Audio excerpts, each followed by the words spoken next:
So as you know, the housing market in the United States is super hot right now. And I've talked to some real estate friends of mine that have told me that homes are selling in well under 30 days after they list the house. But something that is still a point of contention between sellers and buyers is the roof and the gutters of a house. We still at Restoration Roofing get reports every single week where a buyer is wanting a seller to either replace their roof or spend a lot of money on repairs. So to combat this head on, we've come up with what we call the Sell Your Home Plan, and it works pretty simply. Before you list your house, go ahead and replace that old roof, get those crooked gutters replaced, and then take the price that you would spend on that and put it into the listing price of your home. But the best part of this is you don't have to come out of pocket a penny.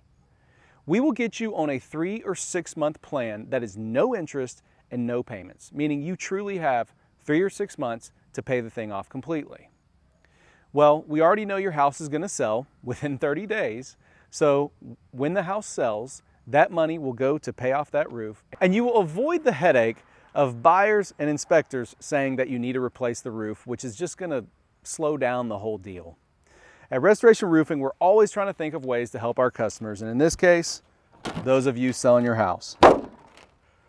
Give us a call if you're interested in this plan. 901-854-3402. That's restorationroofing.com. Thank you.